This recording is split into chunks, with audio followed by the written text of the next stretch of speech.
Vertical Pursuit, the podcast, webcast, Mike Barrett, Mike Tatlock. Welcome in, and thanks for joining us, and thanks for all your continued comments and your support, and for continuing to listen. We hope it's doing something for you, entertaining you, to be sure, but also maybe helping you live a little bit better life.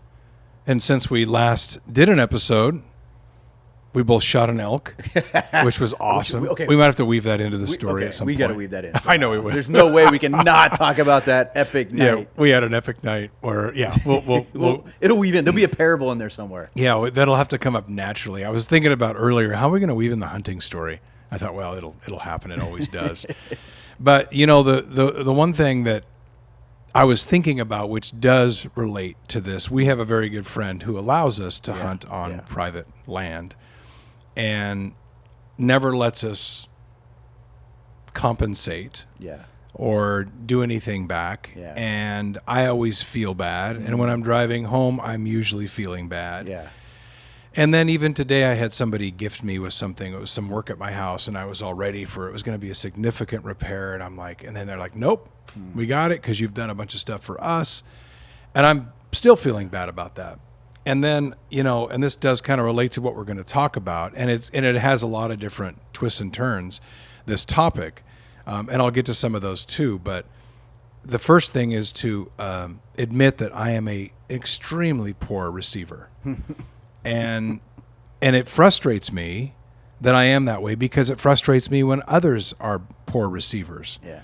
When they don't want to accept things that you give them. Yeah. And it is accept. So acceptance and receivership are two big things. And biblically speaking, it's also huge. And we're also, I always look at this, and I look at this like with worry too, we talked about.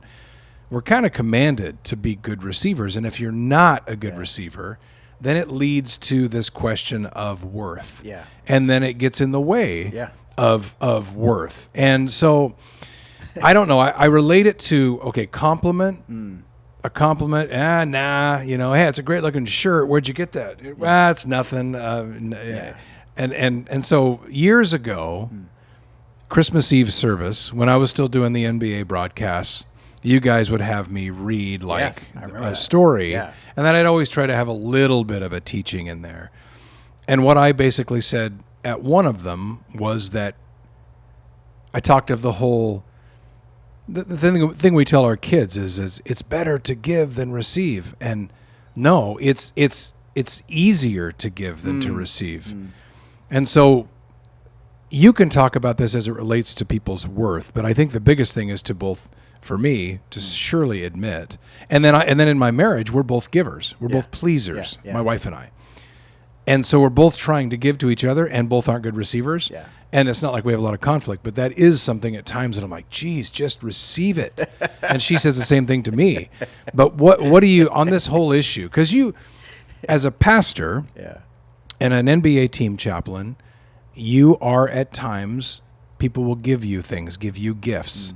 You seem to be a pretty good receiver, because when I've given you things in the past or whatever, you don't try to talk me out of it, which is what I always do to people. Right. So how do you get a healthy state of mind when it comes to being a good receiver? And then we'll get to what that really means down the road. Well, first of all, before we go down that road, because I know you so well, and it's funny, we've talked about this, how hard it is to receive a compliment, receive generosity, receive somebody has a gift for you. You're like, why do I don't feel worthy to receive that. Yeah. What's funny is you say it's hard for you to receive, which I know it is, yet you're probably one of the most absolute biggest givers that I know. Yeah, Isn't that crazy? It's like the opposite of that. But I'll let you keep going. But but it's true. Yeah, no. You can't receive the compliment. But I think that's that is true. It's happening right now. But I'm saying it as an admission because I think that's kind of selfish.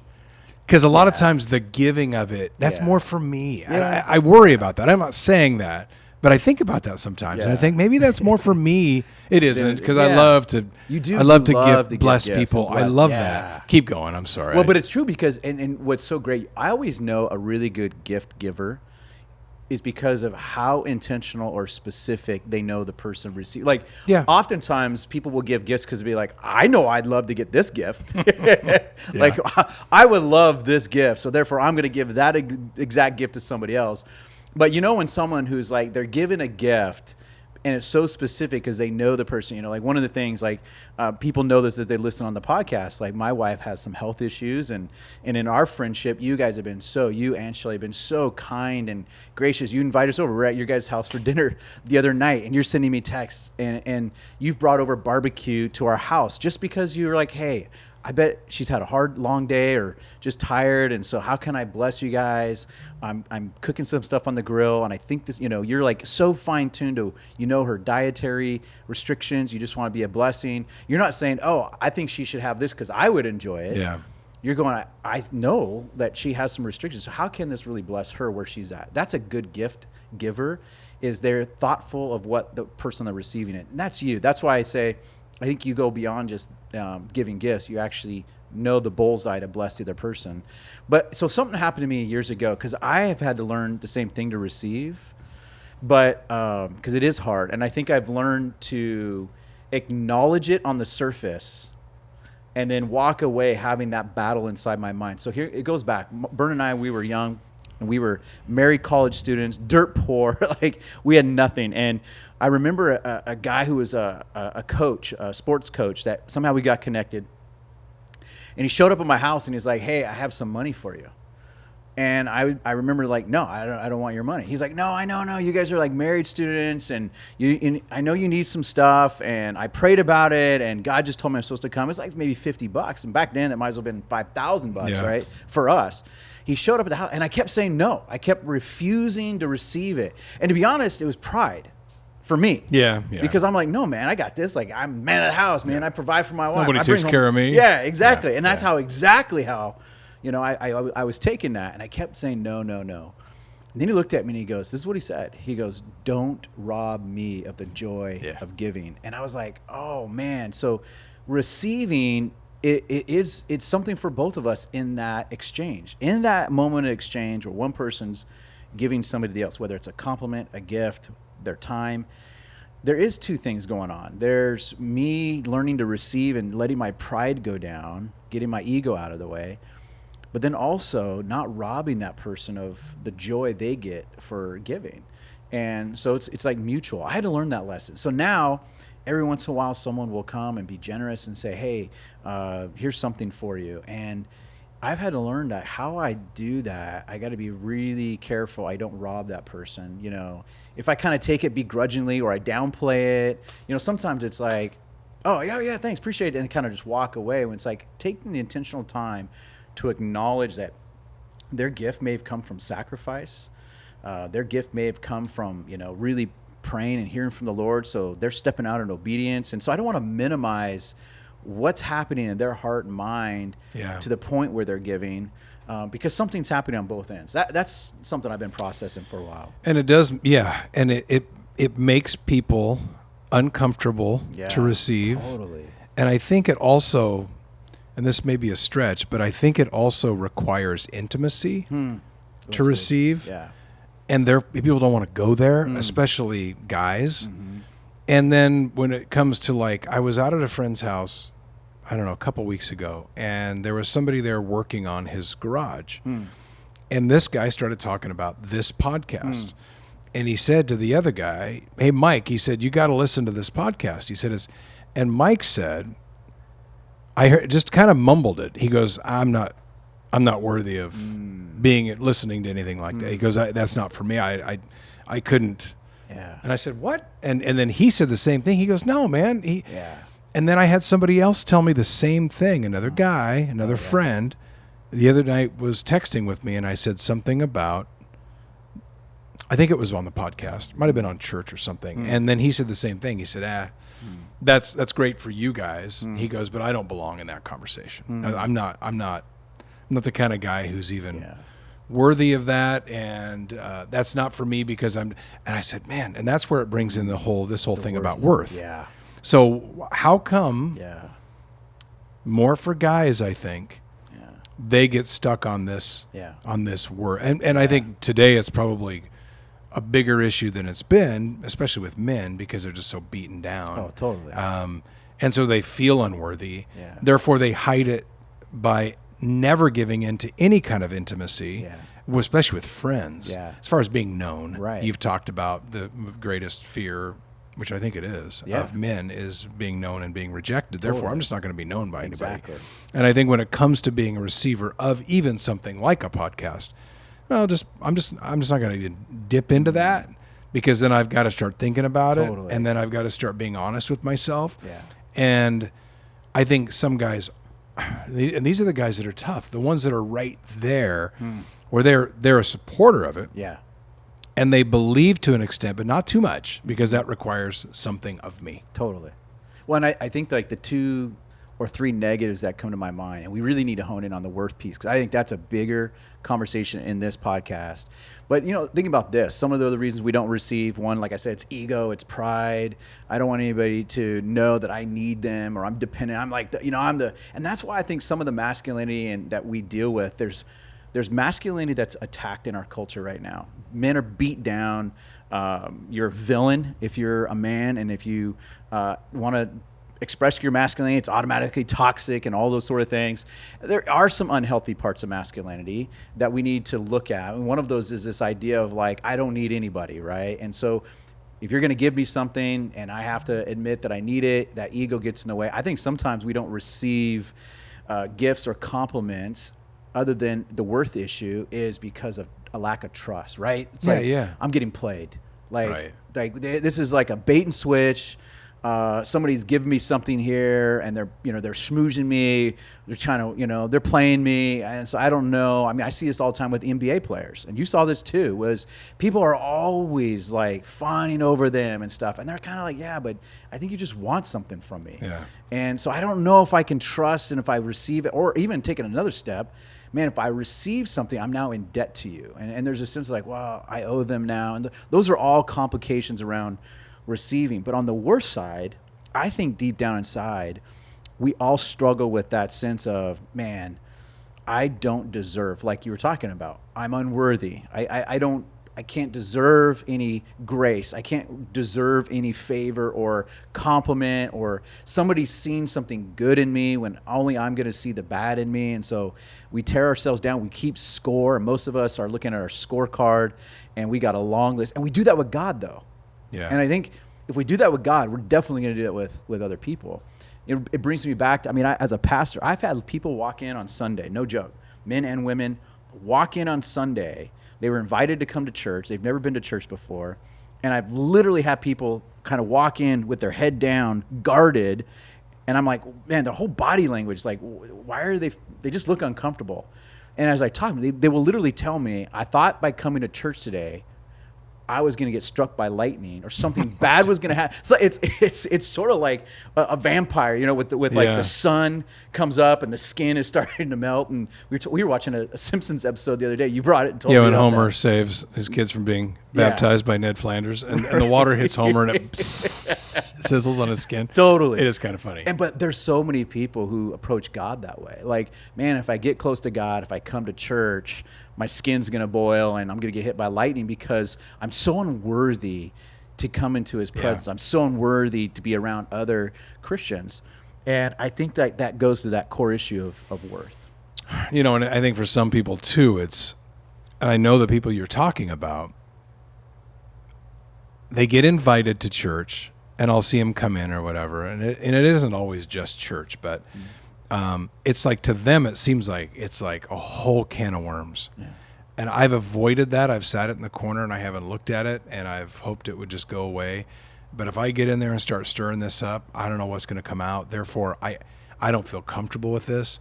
But I do think, do they all wrap in though when you talk about pride?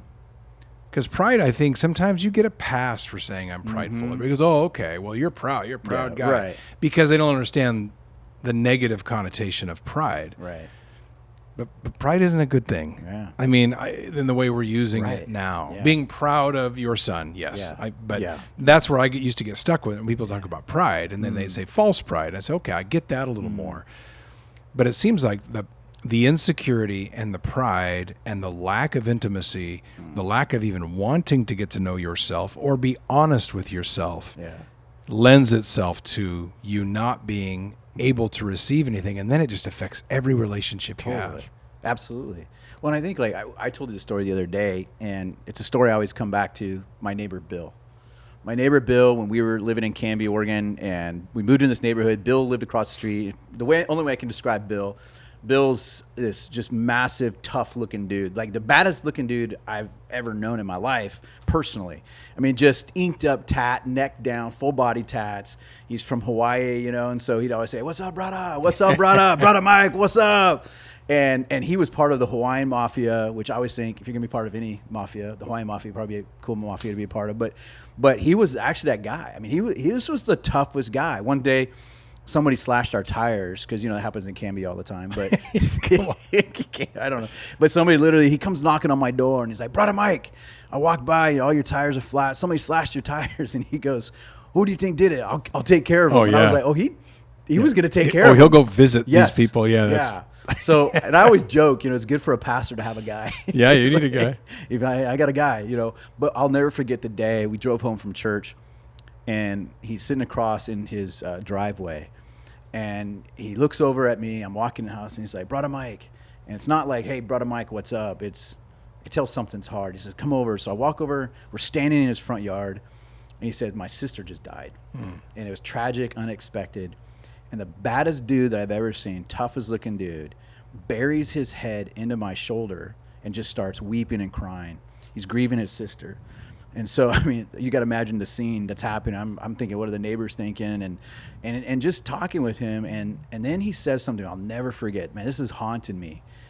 I said, "Hey, man, I would love for you to, you can always come to church. We got a great group of people that can help you heal through that. We have grief classes, and we love to help through all that stuff." And he goes, "I don't think someone like me could ever go to church." Yeah. And I said, "What do you mean by that?" And he goes, "Well, someone like me." And I know what he meant by that, because he was automatically keeping score. The things I've done, that someone like me would never be able to receive God's goodness, his grace, his favor, his forgiveness, all that. He wrote himself off. And he's always living like he's an exile, like he's an outcast, right? And I go, man, that broke my heart, because it's the opposite of the story of Jesus. Yeah. It's the opposite of that. Jesus says, "I've come to give you grace." And grace is, by definition, undeserved favor. It means hey, you didn't earn that. And that's where I think for a lot of us, we see God's favor as a currency. And so it's like, okay, if I want God's forgiveness and God's goodness in my life, I got to pay for that somehow. But then I look at my life and I go, my bank account says I'm in the deficit because I've done all these bad things. And so I have nothing good in my credit line that deserves God's good favor. God doesn't work on that economy, though. And we do it in human relationships. We do this where we keep track of things, and our worth can't be something that we earn with God. We can't do that, because none of us then would actually measure up to that. Right. There's no one on earth, as good as people some think they are, when it comes to God. He's like, "Listen, none of you, if this is going to be a contractual thing that you're going to only receive from me when you can pay for it with your goodness," God's like, then nobody gets to. There was one person, his name was Jesus. He was the only one. So the whole message of the Bible and Jesus is that it's a worth that we don't have to earn. It's a worth that he attributes to us. And that's hard for us, though. I talk about this idea. It's called grace. And it's so simple. As you give someone a gift, like, no. It's like, that's it right there. They can't receive. Because what goes through their mind is, did I earn it? Do I deserve it? Mm-hmm. And that's where we get stuck. It's like what you're saying. It comes down to that worth piece. Yeah, I agree with that. And I think that in our culture, and even just like speaking of the way most of us view the economy or our society, most guys who aren't maybe going to church or haven't accepted or received or believed, and again, this podcast is for anybody. We don't try to judge anybody. But I think the biggest reason a lot of them don't step into it is because it doesn't make sense to them. Yeah, it doesn't. And then you see other religions, not necessarily religions, other wings of Christianity where it is then about levels and works that get you places. But you've shown me, and when I've read, I'm not sure how they're getting that out of what has been written. Right. Because it just doesn't, it just says over and over again, the work has been done. It's been done. You're worthy. Yeah. And then and I would tell people this now, and even the guys I talked about who don't feel like they receive it, you're dishonoring then the ultimate giver of your life and your creator. Yeah. How do you, and it's easy for me to sit here and try to explain that, or I've tried to explain it to guys who have talked about that. What is the easiest way, and you kind of already did it, but what's the easiest way to kind of make that make sense to men of today? Yeah. That whole weird give and exchange program where it's not what you think. It's not, and you talked about keeping score.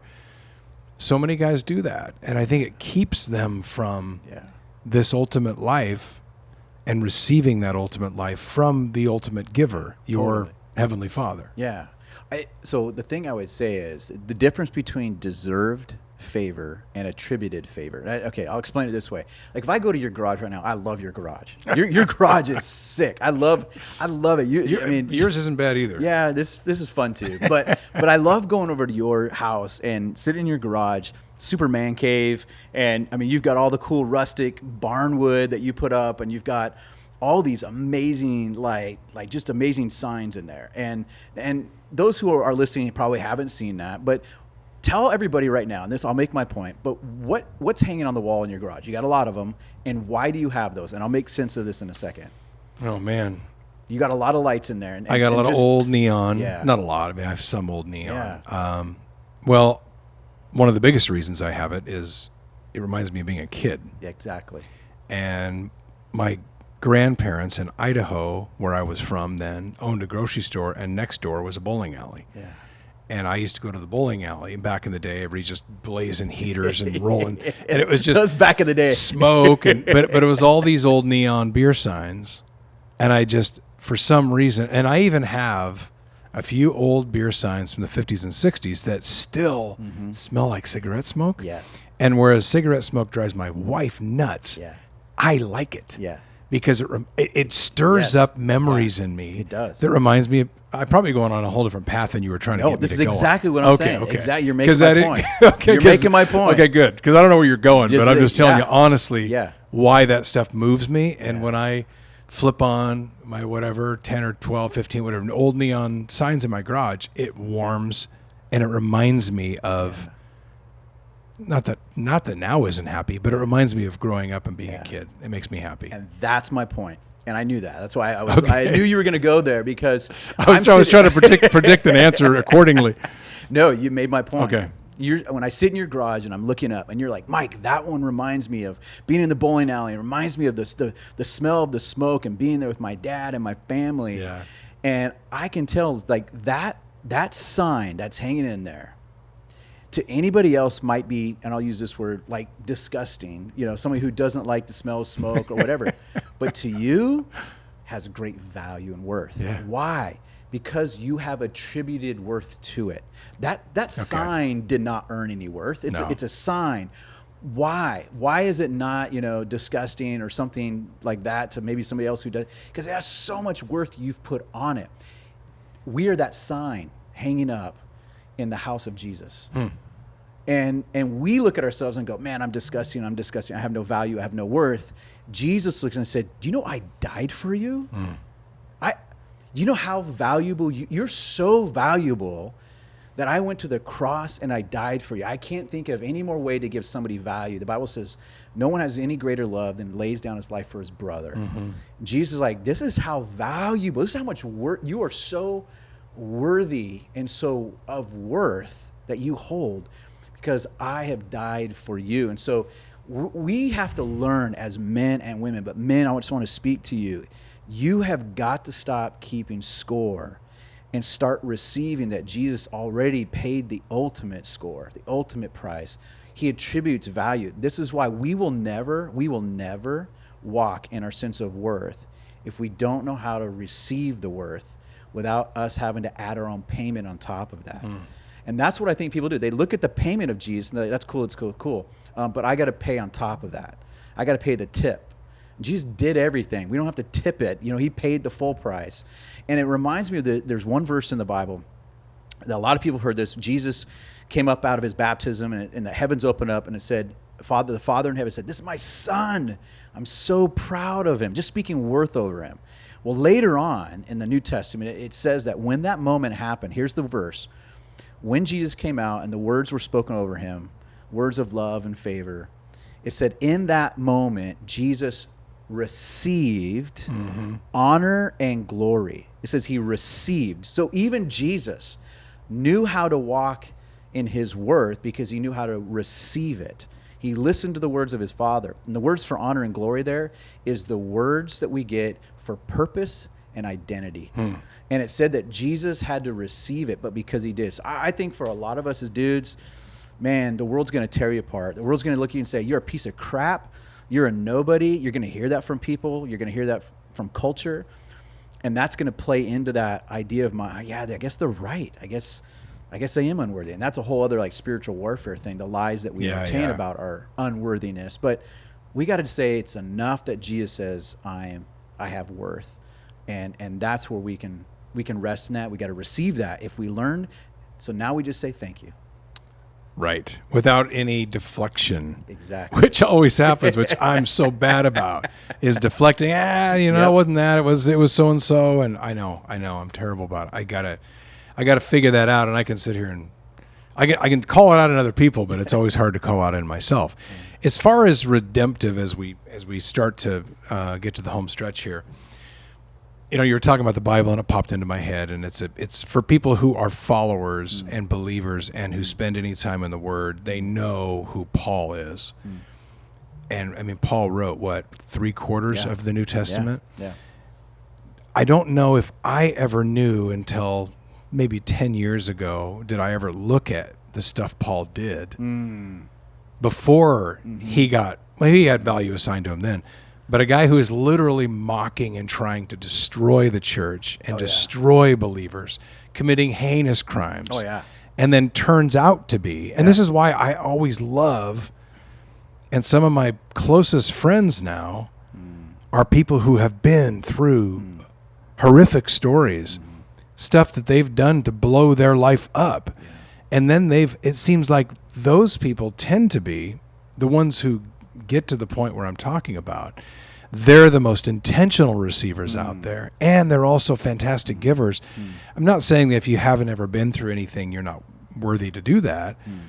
Why is that? And when you look at Paul's story, what does that teach people about keeping score and about being a good receiver despite your past? Yeah. It's funny. Paul's this dude that he starts off in the story of the New Testament as being the Jewish mafia. Yeah. Speaking of mafia, I mean, he was the hitman in charge of the hitmen, and his job assignment was to hunt down, chase down the first century Christians and have them killed, women and children. I mean, he was bad dude.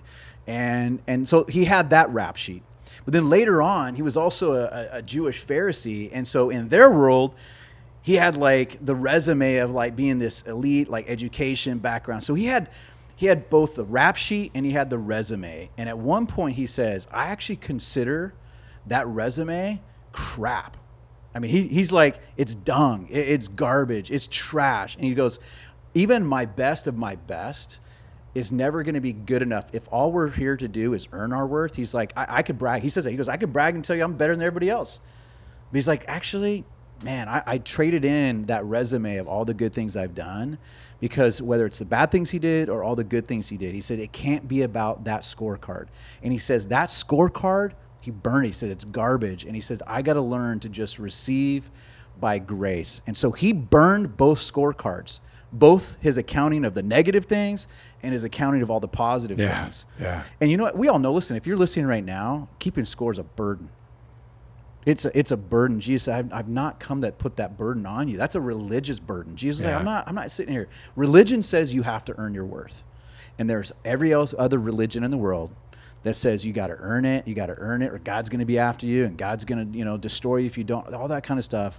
And Jesus is like, I came to kill religion. I don't want you keeping score. People don't understand that. Yeah. And even friends do that. Even when it comes to something simple like gift giving. And when we send out so many Christmas cards, and then we got one from. Do you even know these people? And I'm like, no. And wife's like, well, I'll mail one back. Then I said, you don't necessarily have to. They had joy in sending it, and then I'll have a few friends who will, give sizable gifts, and then it's like, oh, did mine?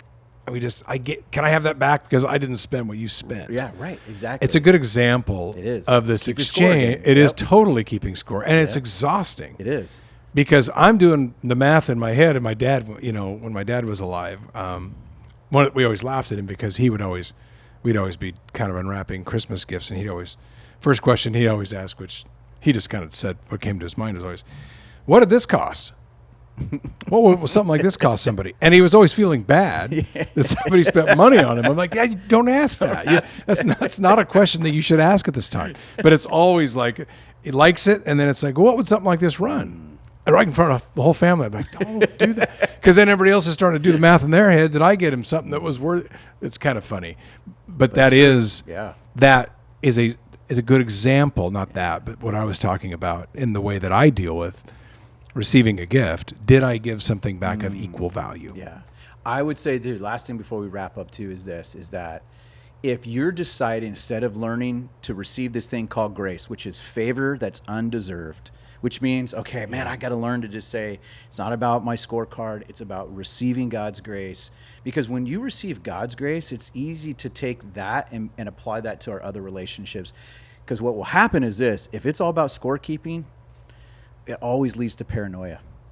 And I don't want to be in relational paranoia where I'm always like, okay, gosh, if I don't measure up and if I don't do this, then I'm going to lose that relationship. When we do that with God, where it's like, okay, if I'm not good today, oh shoot, I just did that one thing. Yeah. And now I'm like keeping score leads to paranoia. It's a sense of, like I said, people walking into church going, I'm going to get struck by lightning. It's God doesn't want us walking in paranoia. Perfect love casts out all fear. And so when we learn to receive God's grace out of his love for us, it just shreds and it erodes all that fear of I've got to keep up or I'm going to lose. That's a paranoia fear thing. So man, there's your assignment, and there's my assignment too, honestly, is when you are, and there's nothing wrong with being a giver, but I do maintain that it is far easier to give than receive, which is so opposite of what we're taught as kids. And I understand why we teach kids that.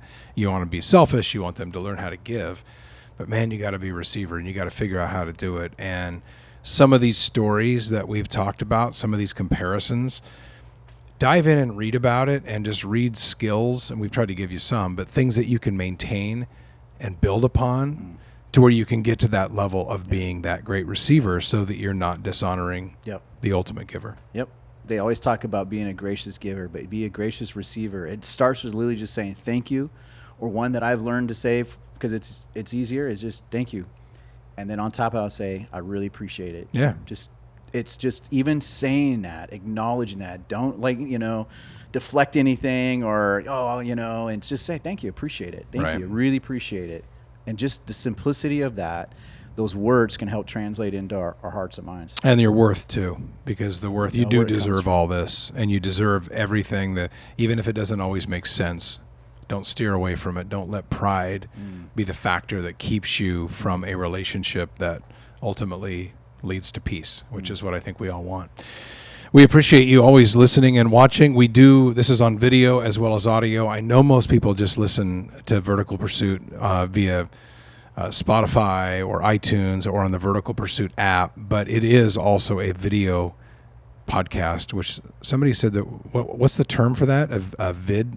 Colton, what is it? A vidcast or videocast? Yeah. Okay, there you go. Colton Myers, the newly married man, glowing in the back. But anyway, we thank you for that. And if you haven't watched it, sometimes it helps to take a look at it. It's on YouTube as well. And on the Vertical Pursuit app, you get video along with the audio, but we are on Spotify and iTunes as well. And go to the website, verticalpursuit.org.